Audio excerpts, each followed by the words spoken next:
audio is audible or those things. Starting. We are live only, sir. Yeah. One second, sir. Here it will appear, but audio won't come, sir. We didn't connect the speakers now, sir, so audio won't come here. Okay. Just test.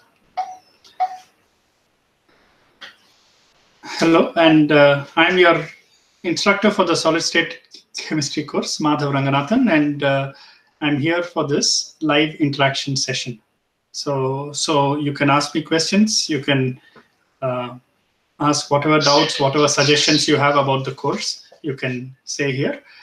This live interaction session will be for up to 1 hour, depending on the number of questions asked.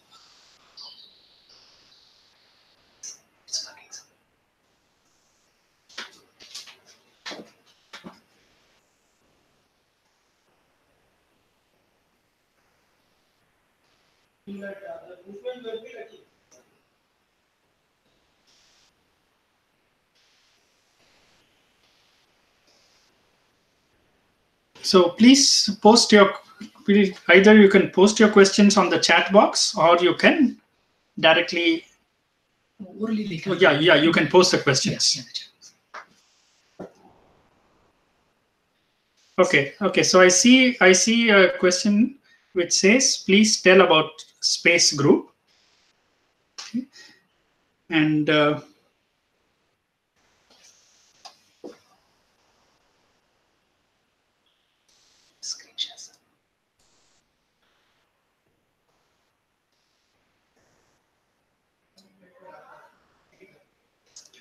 okay, so there was a question about space groups. Okay, and so I'll just.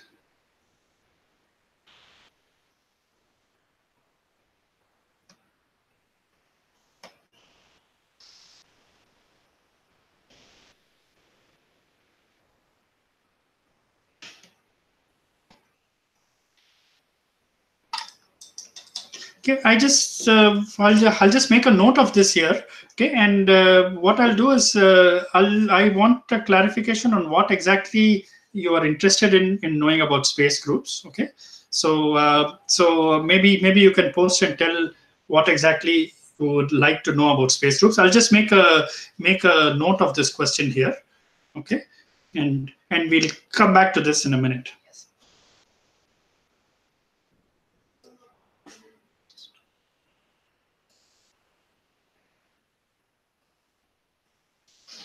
Yeah. So maybe you can clarify what part you would like to know about space group. If you would like to know in general and everything about what is a space group, I would be happy to discuss that also. Okay, so the next question is about vector translation.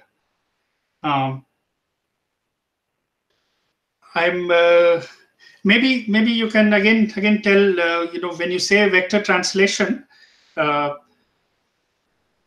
you mean you could translate a point by a vector.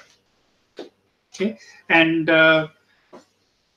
again let me make a note of this question, and I'll see if there are any more questions, or anybody wants to say some more details. Anybody wants to explain their question in more details?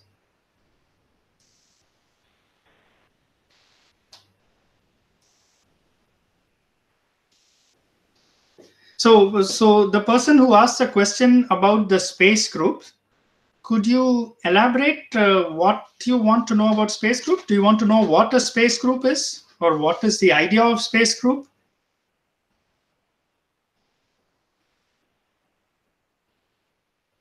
And similarly, the person who asked about vector translation, could you elaborate a little exactly in what context do you want to know about vector translation?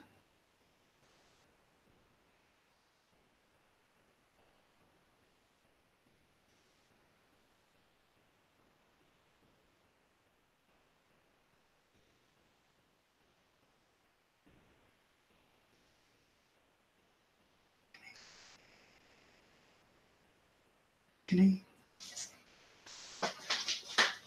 I check if somebody is writing? questions whenever they post, it will come here, sir. Yeah. But I can't see whether they're writing. Yeah, we can't see it, sir. Once they post it, then only it will be available, sir. Okay. Yes, sir. Okay. So I have not got more details about the questions on the space group or the vector translation. So I'll just try to explain what I understand of these questions. Okay, okay, so there is a third question which talks about unique operations with an example.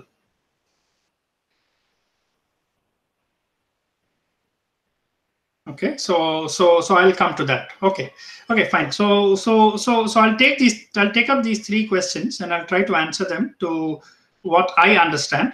Okay. Now again, you will have to tell me if what I explained is okay, or if you want something else, or if this is not what you're looking for. You just let me know.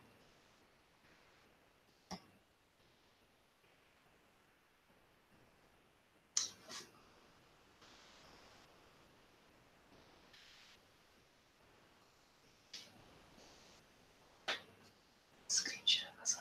Yeah. Share.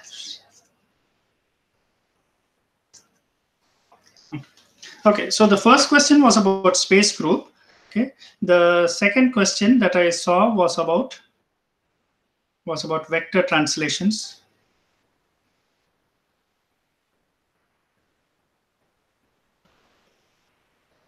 This is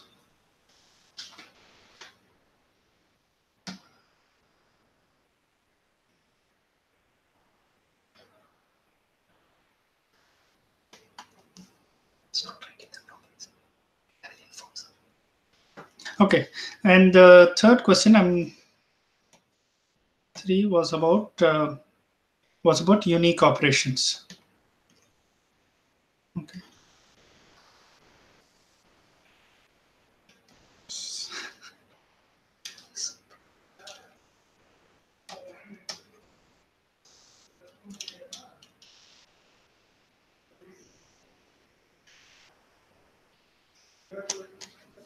Okay, so these were the questions that were raised,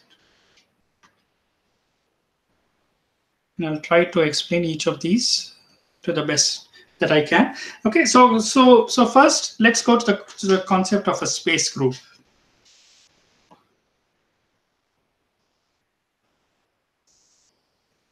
So the space group is the set of all symmetry operations, okay, and symmetry operations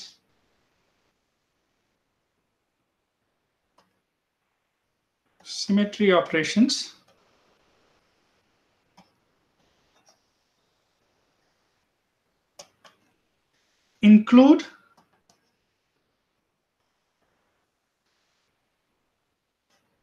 point symmetry operations,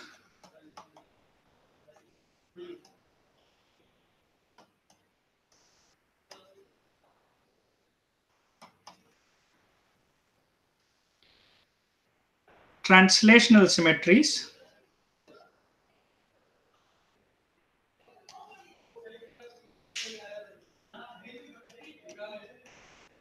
and their combinations.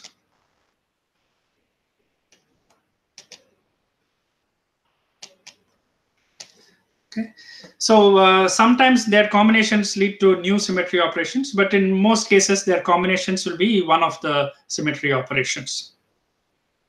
So really the space group consists of all the symmetry operations that are possible in the crystal. So these include the point symmetry operations and the translational symmetry operations, and you should keep in mind that combination of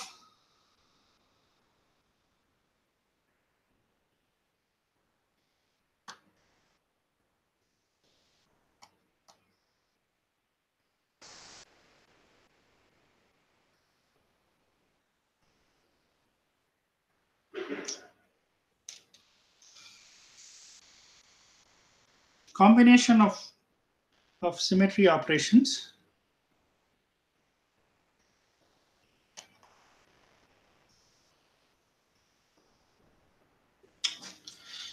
Sorry. Span is creating a lot of problems. Okay, sir.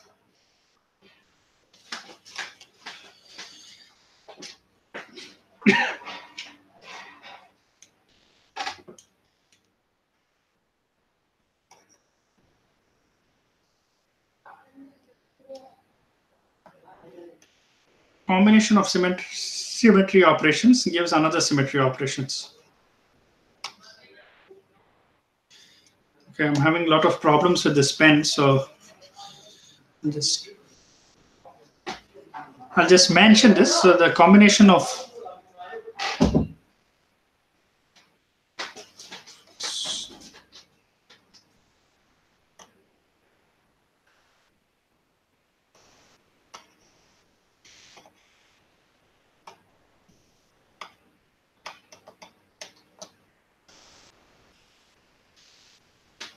must necessarily give a symmetry operation.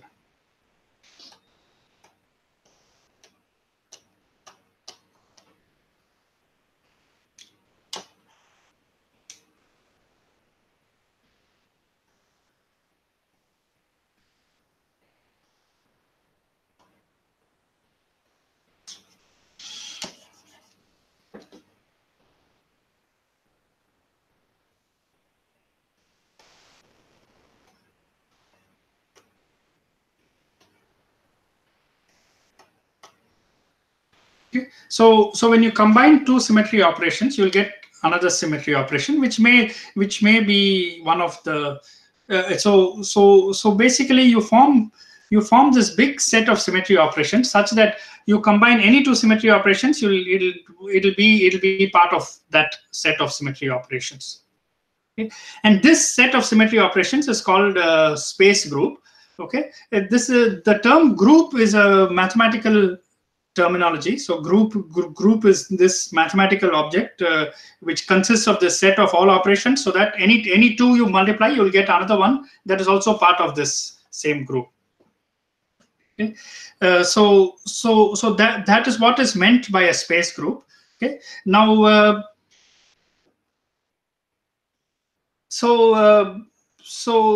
group will have a large number of operations, typically of the order of 50 to 100 to 200. Okay, and so on. Okay, but basically that's what is the meaning of a space group. Okay, I'm not sure whether it answers the question. Okay, the space groups are used to identify crystals. Also, the concept of a space group, it plays a role in identifying in things like X-ray crystallography, and where the symmetry will essentially affect the pattern of X-ray diffraction that is obtained. Okay, so the next question is on vector translations.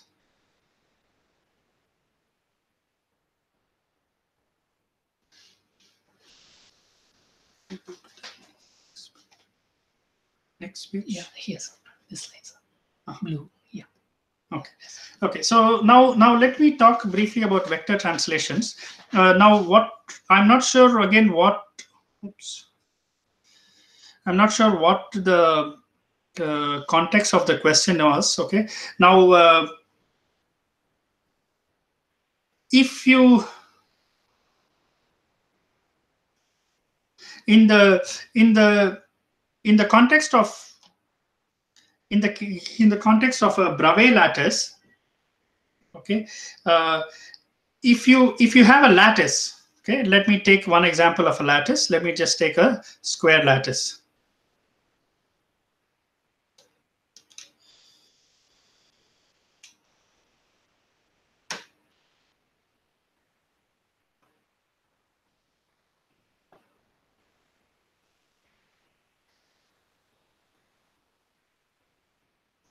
Don't mind these little lines that are coming there. There's a small problem with the pen.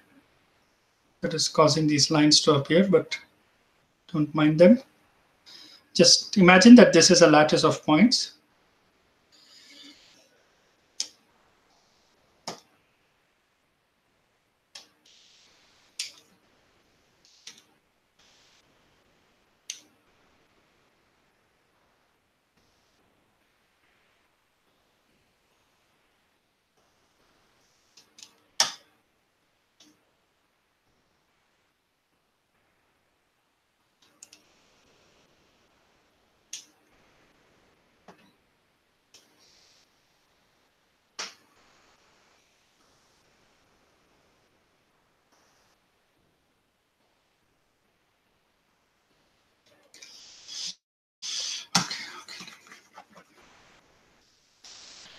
Sorry.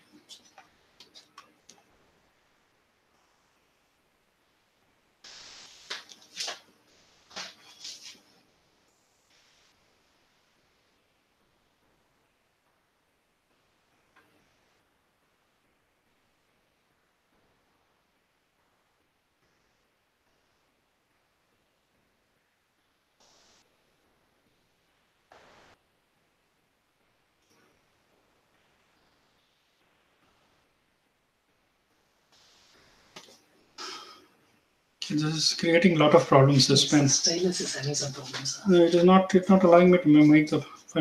If I make the point, see, it is just going there. Yeah. I don't know what to do. Okay. Fine. We'll make do with. No, so it's not allowing this.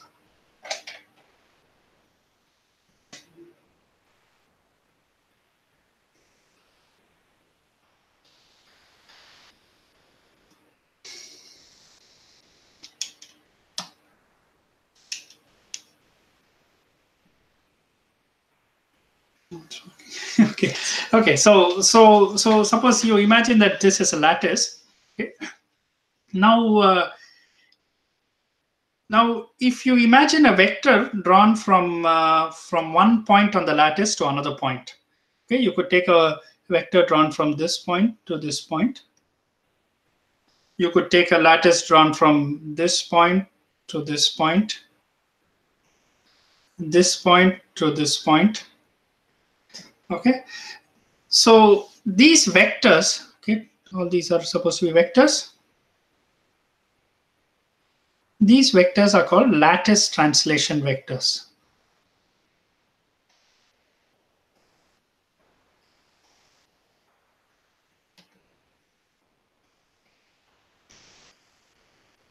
Okay, notice this is talking about only about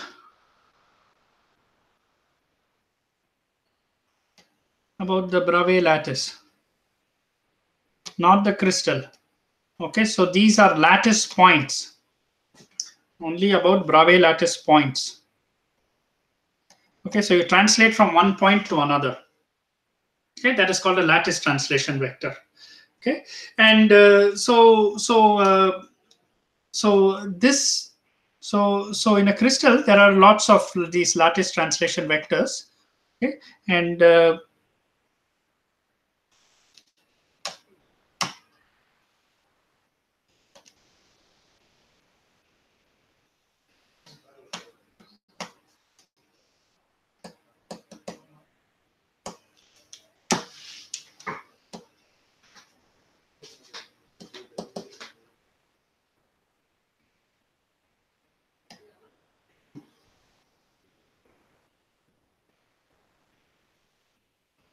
okay, so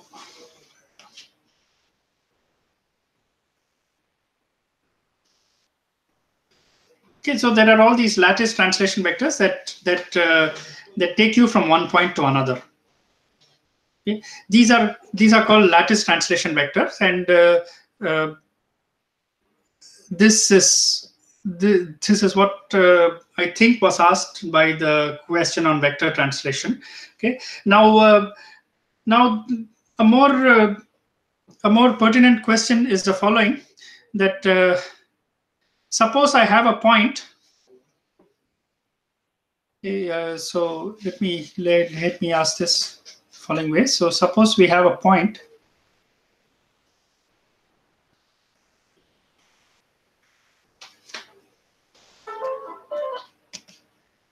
whose coordinates are x, y, and z.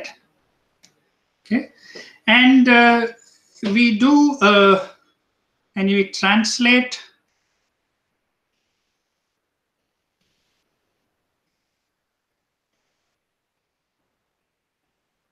the point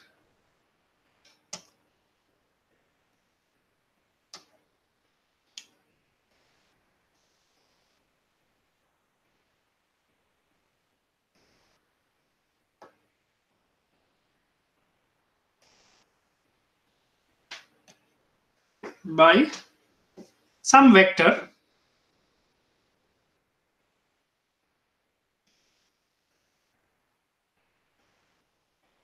let me call the vector a, b, c. This is a vector. Okay, then the new point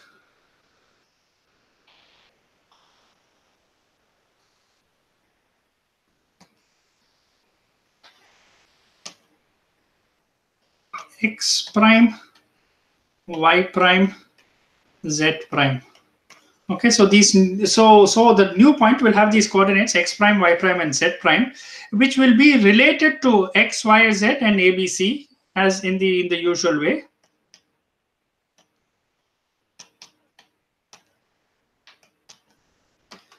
Okay, so here we are thinking of translation, a vector translation as an operation. Okay, so you're translating by this vector.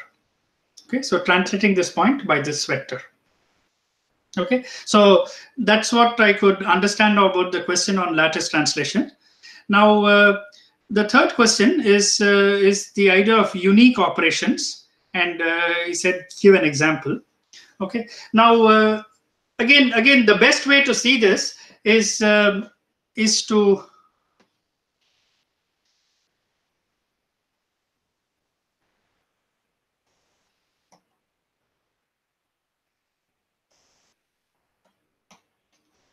okay. So you can think of any operation. So suppose I have an operation.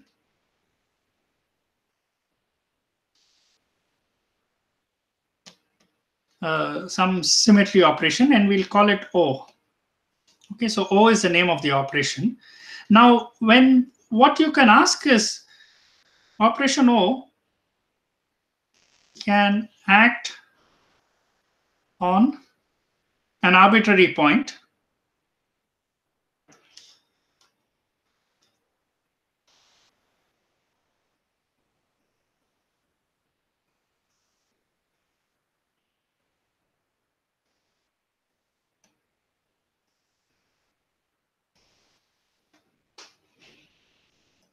x, y, z. Okay, so it can act on an arbitrary point x, y, z.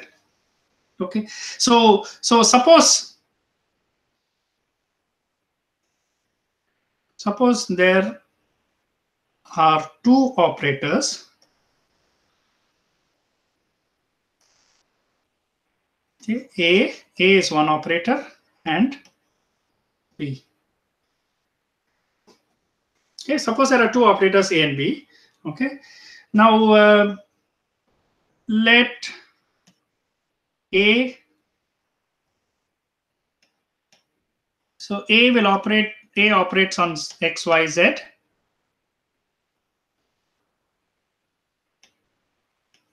To give some,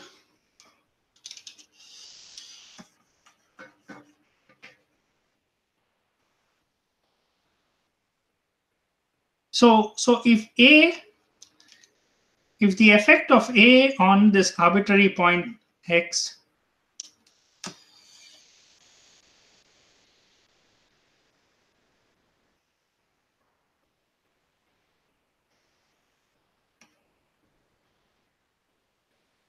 z, okay, so it'll give you some new point. Let me call it x a, y a, ZA.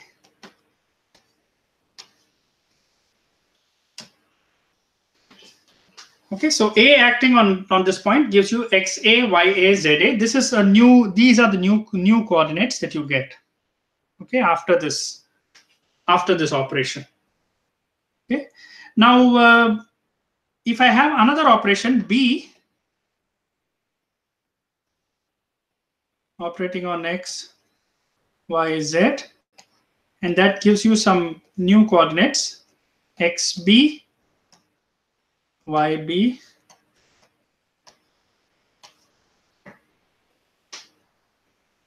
okay, then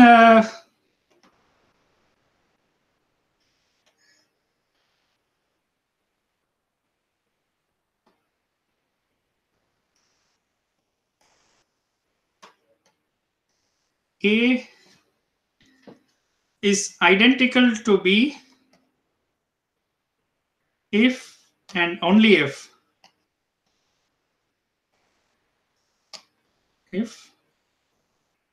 XA is equal to XB, YA equal to YB, ZA equal to ZB. Okay, so so A is the same as B if XA and XB are the same, YA and YB are the same, ZA and ZB are the same. Otherwise, else A and B are unique operations.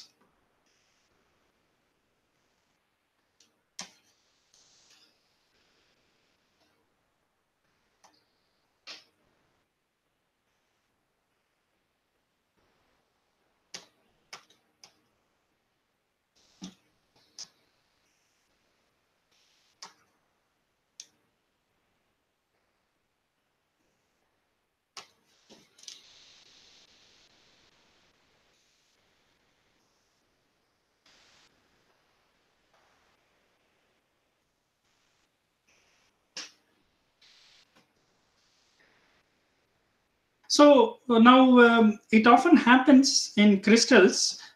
So what is important to note is that the uniqueness of A and B do not depend on what crystal I have. Okay, uniqueness of A and B as operations do not depend on what crystal we have because we just looked at them operating on an arbitrary point. Okay? However, so really whether they are unique or not doesn't depend on what crystal is there, what is the symmetry of the overall crystal. Okay, of course, the fact that A and B are symmetry operations, that is very specific to the crystal, but other than that, you don't need to know anything else about the crystal. Okay, now I'll give one example of some operations which sort of look like you might think that they are distinct operations, but they're actually the same operation. Okay, so I mean there are operations. Let's say like if you let's say consider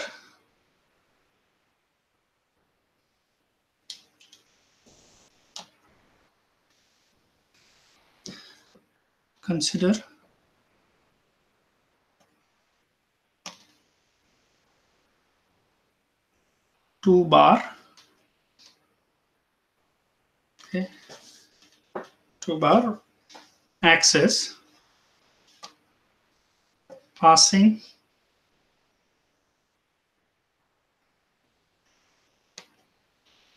through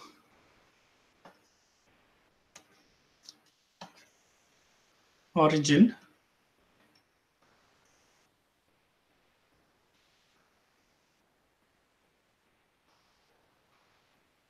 and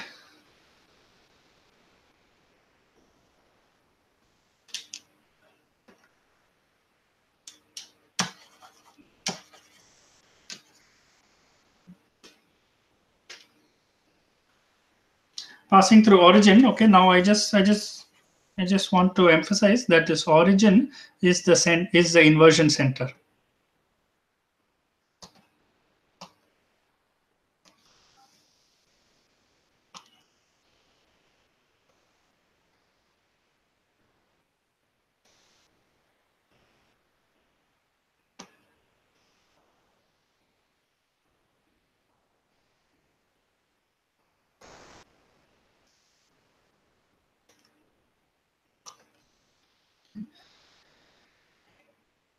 Now, if you take, I'll just draw a 2-bar axis. So let's say this is my 2-bar axis. This is the origin. Okay. Now, what this will do to an arbitrary point. Okay, so suppose you have a point, let's say some arbitrary point here, x, y, z.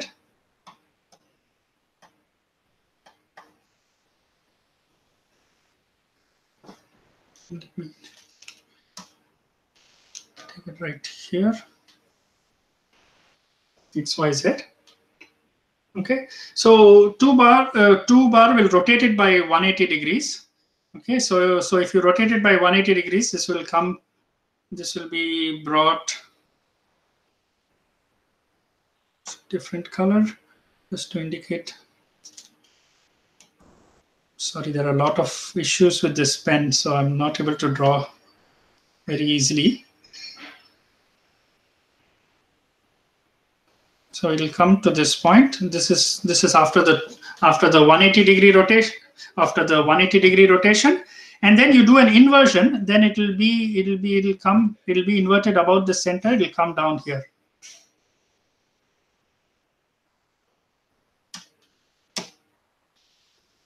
Okay. So the net effect of this point is to come from here to here. Okay, and this is exactly the same. Okay, it's exactly the same as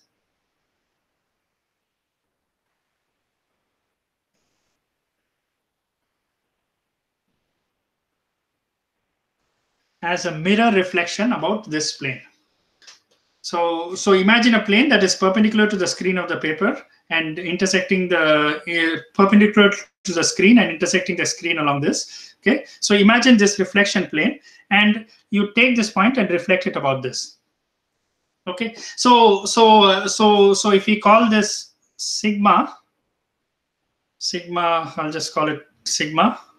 So basically what we see is that 2-bar is identical to sigma. Okay, and it is identical for every point. For every point it is identical. So and it is this particular 2-bar. Okay, so 2-bar axis, this 2-bar about this axis.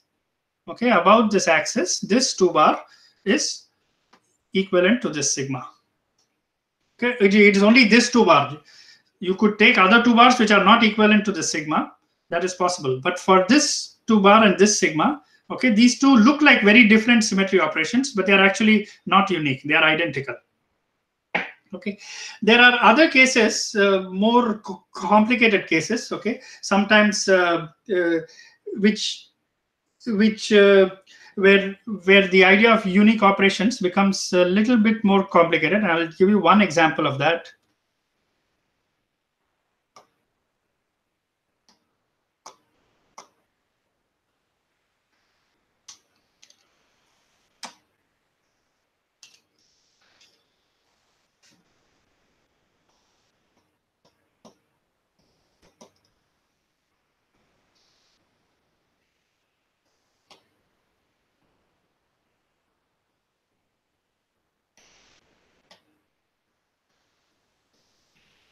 So another example that I want to give is the following, that consider FCC, or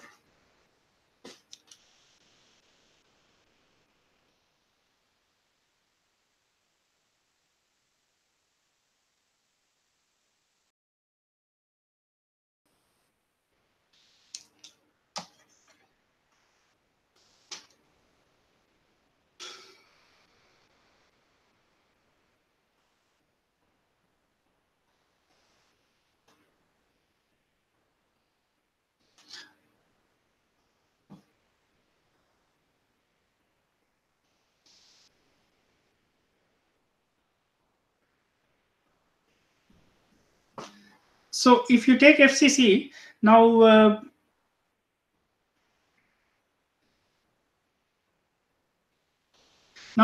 in an FCC,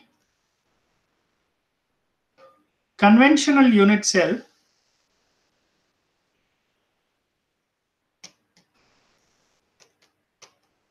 is taken as a cube. Okay, and in this conventional unit cell, it has 4 lattice points.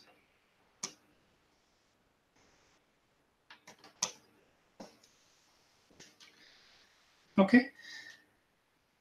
Now you could take another cell that will have fewer lattice points. Okay, but usually we choose the conventional unit cell. And now what this does is that this this tends to show more symmetries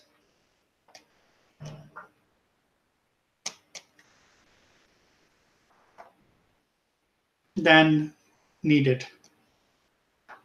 Okay, so this is a slightly different concept. Okay, it is also related to unique operations. So just for example, let's take, if we take this unit cell, now if I take this plane, a plane along this. Okay, now clearly that would be a plane of reflection for this cube. Since I'll have the same cell here. Okay, so a plane perpendicular to the screen. Okay, along this, let me use a different color.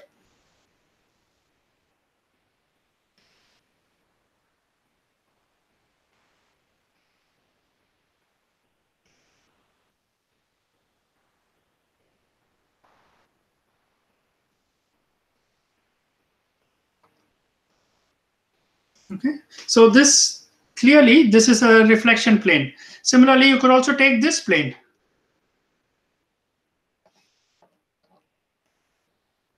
There's also a reflection plane. There's also a plane of reflection. You could take this plane.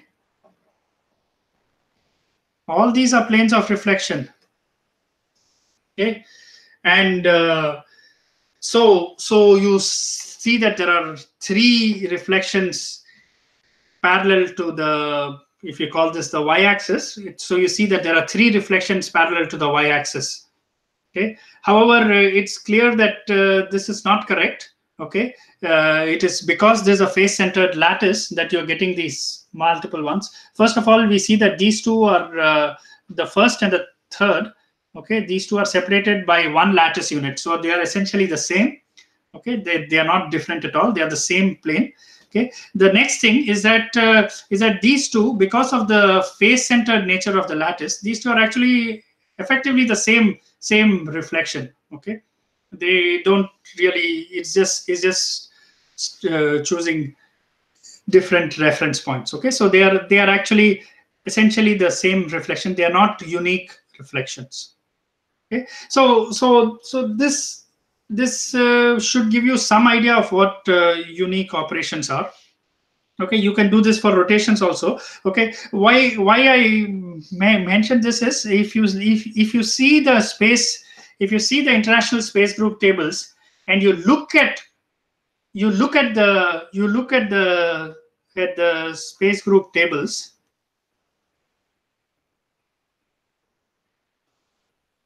I think I had sent a link on this high resolution space groups. So if you just look into that, okay, all the space groups are given.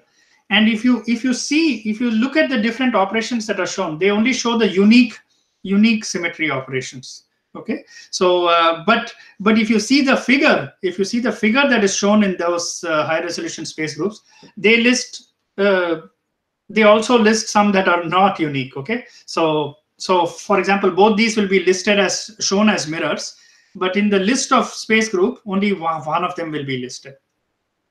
Okay, so I hope that clarifies this question about unique operations. 3 more questions. You want to stop the screen share? Okay, so I'll just stop the screen share. I'll look at some of. Yes.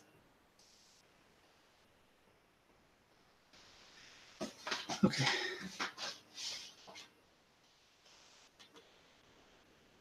Okay, so can you explain? Okay, so then there's a question on why inversion center is not at half in the diamond lattice. Okay, because that is quite easy to see. It is that I mean I can show this very quickly. Please explain about combination of rotations. Okay, how's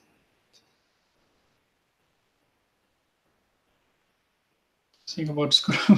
Okay, so most of the questions are about symmetries, and I agree that symmetry is not an easy question. Why is diamond lattice not a Bravais lattice? Monatomic HCB crystal, they are sits along C direction, and I think. Okay, so okay, I'll try to explain some of these questions. Okay. I mean, regarding this particular question about the assignment, okay, I'll also explain that briefly. But first, let me. So somebody said that they don't understand screw rotations well. Okay. And the other question is about the diamond lattice not being a Bravais lattice. Okay, so let me answer these questions about diamond lattice first. Okay, so I'll just take a few minutes to answer the questions about the diamond lattice, and then there is a question about this is a question regarding the assignment. Okay, and I'll also briefly talk about screw rotations. Okay. So I'll go back to sharing the screen. Yes, sir. Yeah, I'll take it. Yes. Okay, so let's first talk about diamond lattice and.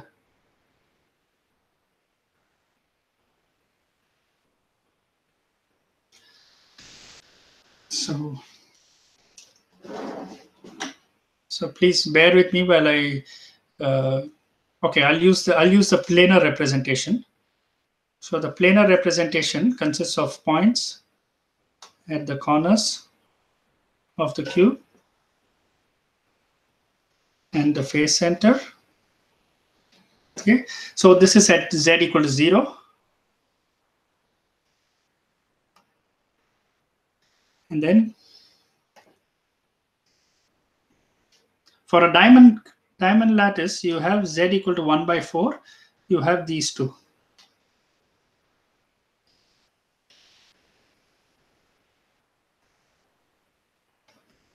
There's some problem with the pen, so these things are not coming very nicely, but please don't mind them. Okay, and then you have z equal to half.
Is getting worse by the is very good.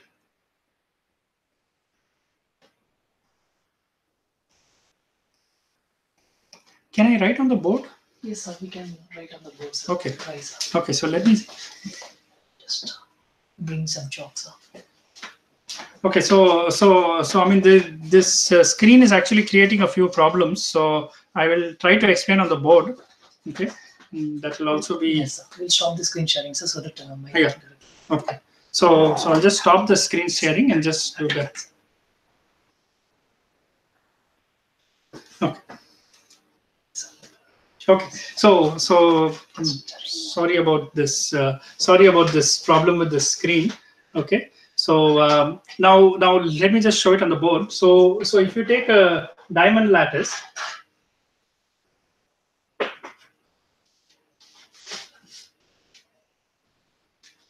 So this is z equal to 0.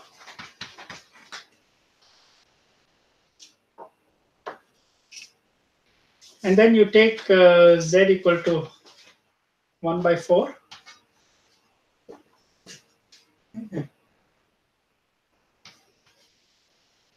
Are they seeing it inverted on the screen? It's looking like this. Okay. Okay, they're not seeing it. Yes. Only on this it is showing inverted. Yes.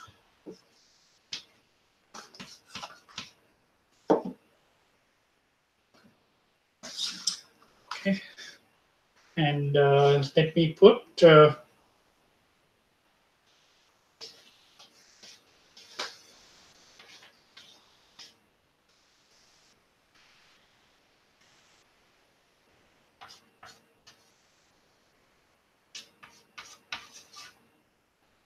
this is z equal to half.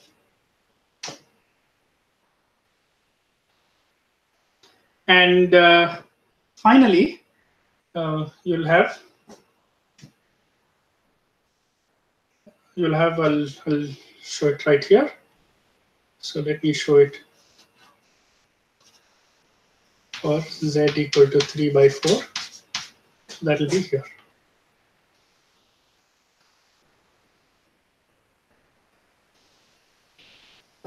Okay. So that's what this is, your diamond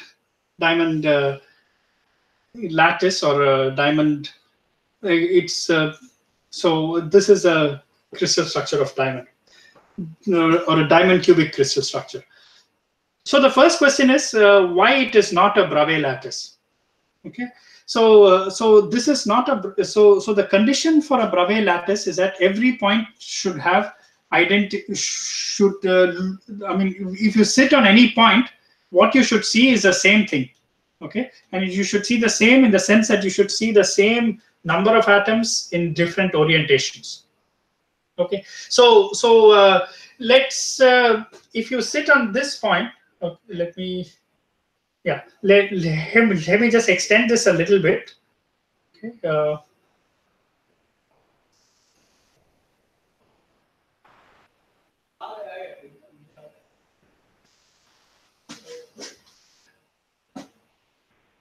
So we can just extend it to this.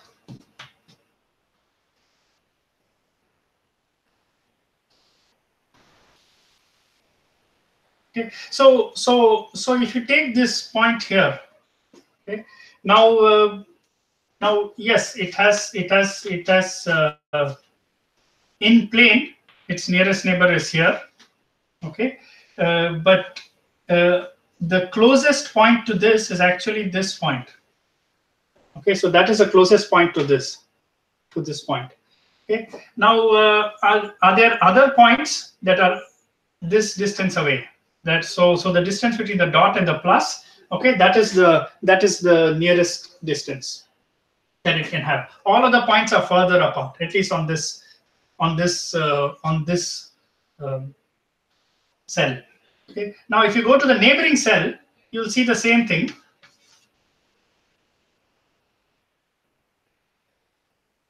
So you'll see this point right here.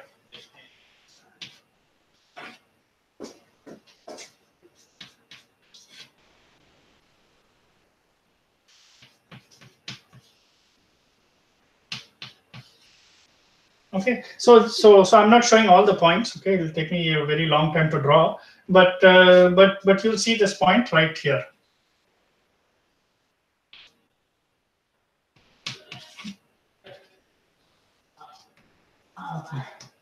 I just will draw all the points. Okay, okay. So you see from this point, this and this are nearest neighbors. Okay, and there'll be two more points that are nearest neighbors. Okay, they will be in the they will be in, let's see, it should be in, yeah, it'll be in the cell that is one below this. So there will be a point here,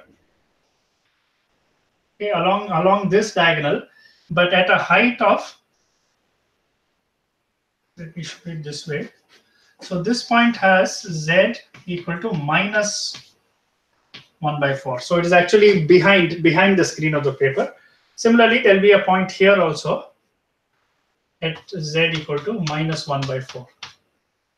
Okay, so these 4 points, okay, are actually tetrahedrally coordinated in this with respect to this point. So these two pluses are at plus 1/4. These two ovals are at minus 1/4. Okay, now you take the same thing and now you look at a point. Let's say you look at, let's say you look at this point. Okay, so let me call this point 1. Okay, so for point 1, you have, with respect to point 1, this you have these two being higher, and you have these two being lower than being behind the screen of the paper. So these two plus are coming out of the screen of paper, these two minus are going behind the screen of the paper. Okay, so that's what it looks like. That's what the environment looks around point 1. Now let me take point 2. Point 2 is already at z equal to 1/4. Now its nearest neighbors are actually point 1, this point, and this point. Okay, so if you look around point 2, okay, what you have is you have this, and you have these two other points here. Okay, but however, since this point 2 is already at z equal to 1/4, and plus is at z equal to 0. No, plus is at z equal to 1/4. Okay, and these two dots are at z equal to 0. So this is point 2, and these are the two dots. So the two dots are at z equal to 0. Okay, so 0 with respect to 1/4. So this is at z equal to 1/4. This is at z equal to 0. This is at z equal to half. So with respect to 1/4, you can see that these 2 points are actually behind at a smaller value of z, whereas these 2 points are at a higher value of z. So you can see, if you imagine this tetrahedron here, okay, in this these 2 points are behind and these 2 points are coming out. In this case, it's the other way around. These 2 points are coming out, these 2 points are behind. Okay, so the orientation of the tetrahedron, or the coordination tetrahedron around these 2 points is different. Okay, and therefore diamond is not a Bravais lattice. So I hope that answers the question about about whether diamond should be a Bravais lattice or not. Okay, next question was why isn't there an inversion center at half? Okay, why isn't there an inversion center for diamond at z equal to half? Okay, and this question also can be answered quite easily. So this is our. So if you invert this around z equal to half, what you'll see is that this plus is at z equal to 1/4. So it will go here and it will go to z equal to 3/4. So I'll just show the effect of inversion around.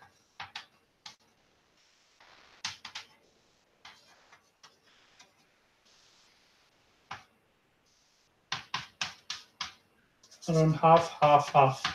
I'm assuming the question is about the center of the cube. So if you use that as a point of inversion and you invert it, okay, then you can easily see that the new cell, okay, that is not visible.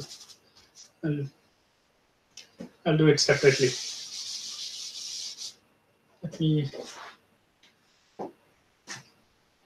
Let me do it here. No, we do this side maybe. Yeah. So here, if I invert about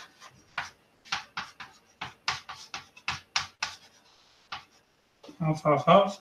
Okay, what you'll get is these points. This point will go to the point at 1 at z equal to 1, but there'll be a point at z equal to 1 that will be brought back here. Similarly, there'll be points at z equal to 1 corresponding to these points. Okay, that will come back here. Now let's take this plus point. This plus point, okay, this is at z equal to 1 by 4. The inversion is about z equal to half. So this will go to z equal to 3 by 4. So this point will come here at z equal to 3 by 4. Similarly, this point, which was at z equal to 1 by 4, will come here at z equal to 3 by 4. And this point will come here at z. It was at z equal to 3 by 4. When you invert about z equal to half, it will go to z equal to 1 by 4. And this point will also go at z equal to 1 by 4.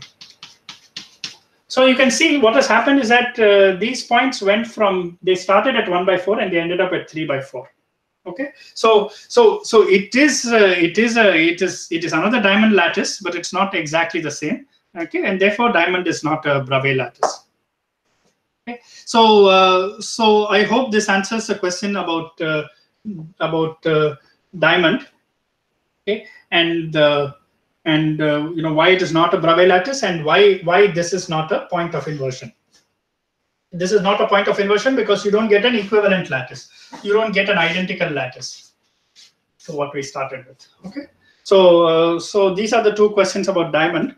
Okay, now there was one more question about screw rotations. What is a screw rotation?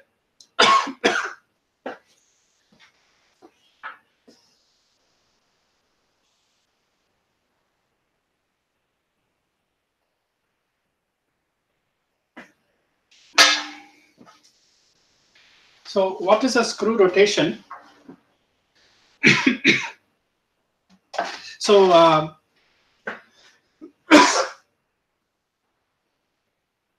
we can again take this diamond lattice and to illustrate the screw rotation.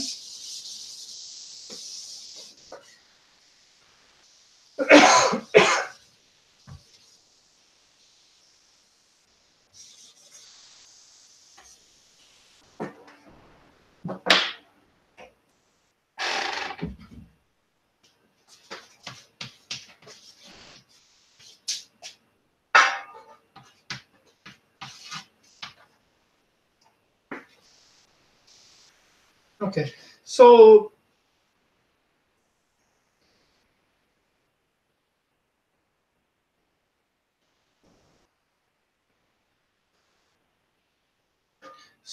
suppose you take an axis that is perpendicular to the screen and goes through this point. Okay, and now you imagine that you have this axis like this, and you do a 90-degree rotation. So if you do a 90-degree rotation, this dotted point will go below this point. Okay, but this point is at z equal to 3 by 4, and this point will go at z equal to half. Oh, sorry, z equal to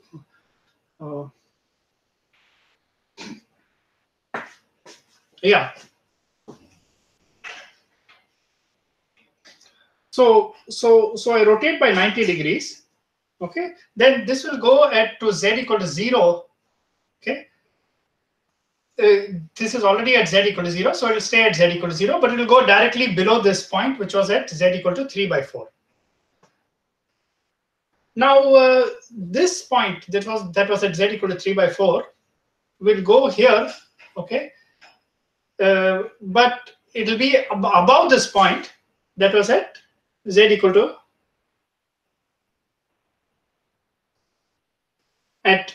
half. Okay. Now you can also see that if since you have a point here at z equal to 0, you'll also have a point here at z equal to 1, and when that comes on top of this, that will be a quarter above this. Okay. So similarly, there will be a point here. So this is at z equal to half, but also 3/2, also 5/2. Okay, so it will be repeated in successive cells. Okay.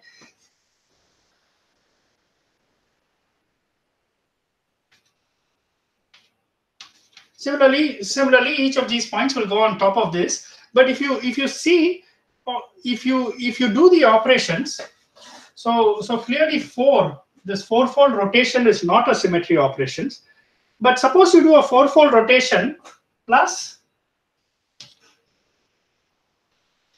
translation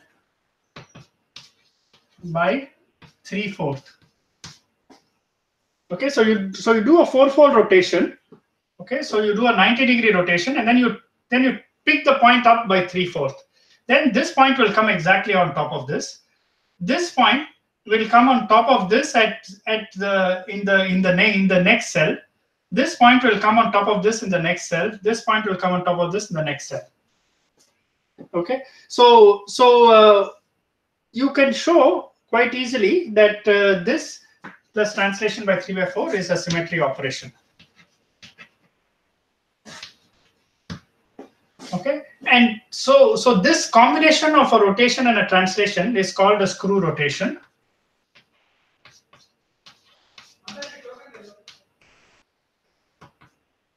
Okay. And the screw rotation, and the notation for this is 4 subscript 3. That is rotation by 90 degrees and translation by 3/4 along the so this, it becomes a 4/3 screw axis. Okay, a 4/3 screw axis. So this is a 4/3 screw axis. That is right here. Okay, so that should answer the question about the screw axis.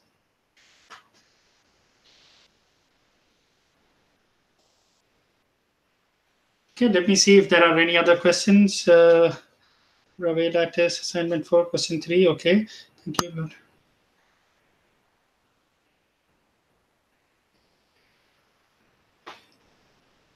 Yes, I think yes, I agree with the comment that symmetry is a difficult topic, and actually it is I mean to some extent the problem is that I'm spending only a few weeks on symmetry, but symmetry is actually a very broad topic, very wide topic, and you can spend a lot of time discussing this. But in this course, I only kept a few weeks, and therefore it seems a little difficult. Okay, but what I would say is, how much ever you understand, okay, that should be fine. I mean, if you even there are, I should mention that there are a lot of topics in symmetry that I myself don't understand very well, and since people who are experts in crystallography will understand it much better than somebody who's not an expert. So I would say, don't feel disheartened if you don't understand certain topics in symmetry. And regarding more data and more examples, yes, I would like to give more data and examples too, and I'll try to maybe post some more examples along with the homework solutions. There is a question that says, if diamond is not a Bravais lattice, what type of lattice it is? Well, we don't. A lattice is just an ordered arrangement of points. Okay, so it doesn't have any name. Okay, it is a. You can call it a lattice if you want. Okay, But what is important is that a diamond cubic crystal is a structure, is a structure of crystals. So diamond cubic is a crystal structure. Okay, so that is what is important. So it's not a Bravais lattice. It's not a Bravais lattice because Bravais lattice is a very, very specific mathematical term, and the importance of Bravais lattice will become, is that all crystals can be classified as a Bravais lattice plus a basis. Okay, so diamond can be classified as a FCC lattice with a 2-atom basis. Okay, so all right. Then there was a question about the monatomic HCP crystal, the axis along C direction. Okay, so if you take the monatomic HCP crystal, how much time do we have? We can. Time is 5 o'clock, sir. Okay. Well, another 5-10 minutes will take. Okay, fine. I think there are no more questions, so I'll just answer this and then yes, I'll. And the assignment question you want to answer, sir? That assignment question. Yeah. I'm just answering that. Yeah. Okay. Okay. So.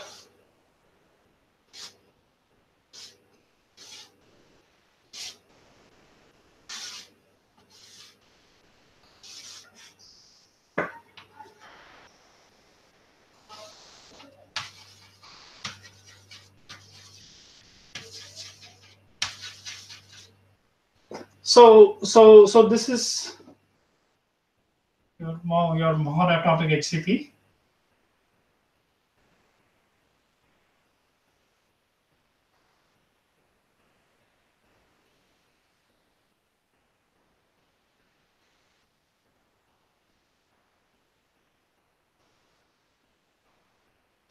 Okay. This is at z equal to half, whereas the rest of the points are at z equal to 0. Rest. Okay, so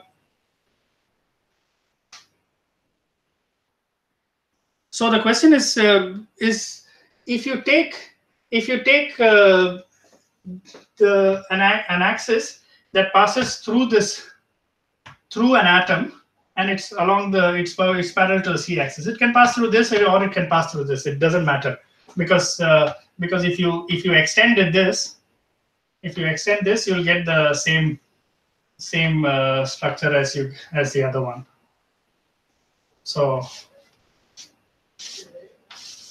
these are, I mean, there are two interpenetrating hexagonal lattices. So if you pass through this, okay, now clearly is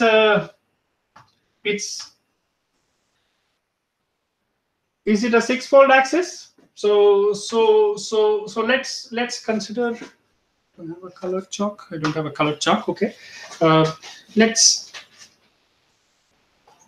maybe if I can. No, sir. It's okay. Okay, don't worry. Okay, so I'll consider an axis that is perpendicular to the screen and passing through this point. Okay, so let me call this point A, and I take an axis perpendicular to the screen passing through this point. Now, what kind of axis is it? Now,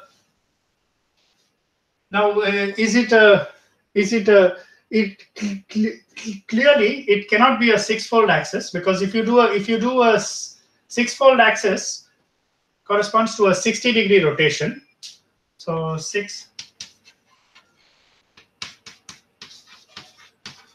60-degree rotation. I think I also want to apologize for I had made some mistakes on this axis labeling in some of the notes. So I sincerely apologize for that.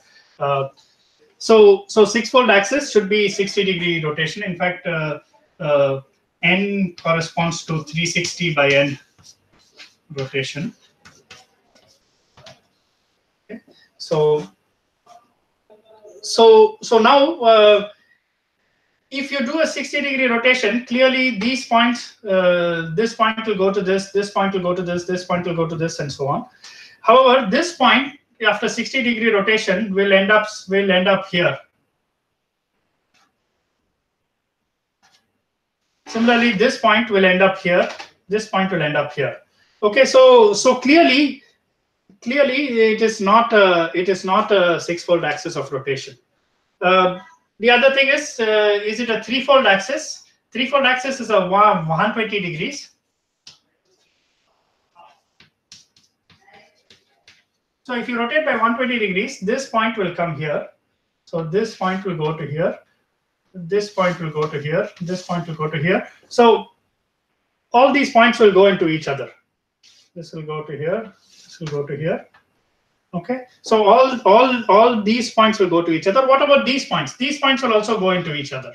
So clearly it is a three-axis. Okay, so it is a three-axis. Okay, so the answer is that it is a three-axis. Okay. Okay. So I'm just seeing if there are any other questions. So that's also. Okay. Okay. So I hope I've been able to answer some of your questions. Okay. Now there were some other questions that were posted in the Google Forms. Okay.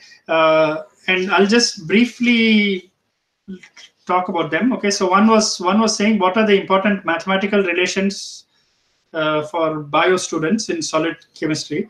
The main message from solid state chemistry to, actually crystallography is very important for biology. I mean, protein crystallography or crystallization of proteins is a very important topic, and identifying the crystal structure of proteins is very important. So understanding what a crystal is and how a crystal is formed, how you identify the coordinates of a crystal is very important. We'll also talk about X-ray diffraction, which is the tool used to identify crystals for proteins. So for biology students, I would say the kind of mathematics that we'll be doing is basically coordinate geometry, just basic vectors, addition of vectors, and basic geometry and coordinate geometry is the most of the mathematics will be that. Later on, when we do band theory of solids, which may not be very relevant for a biology student, okay, then you will require more advanced mathematics like differential equation, some Fourier analysis also. Okay, so then there was a question regarding they want to know, is this related to a research area? So yes, very much. I mean, solid state chemistry and materials chemistry is one of the most active research areas today.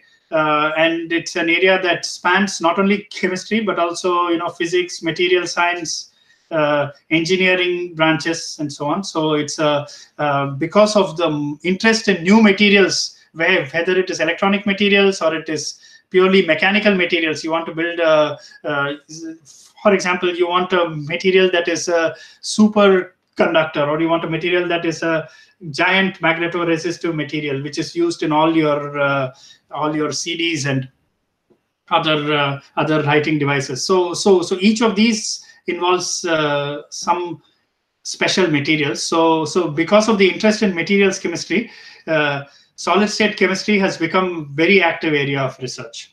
Okay. Similarly, you might be interested in materials to use in spaceships. So the materials that are used to line the edge of spaceships have to have a certain mechanical strength, have to have ability to work at very low temperatures, and so on. So there is a lot of general interest in materials, and solid state chemistry is the base for all material science.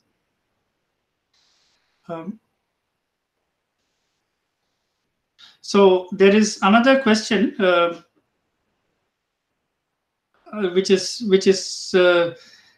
saying, whether this will help in exams, in taking various competitive exams.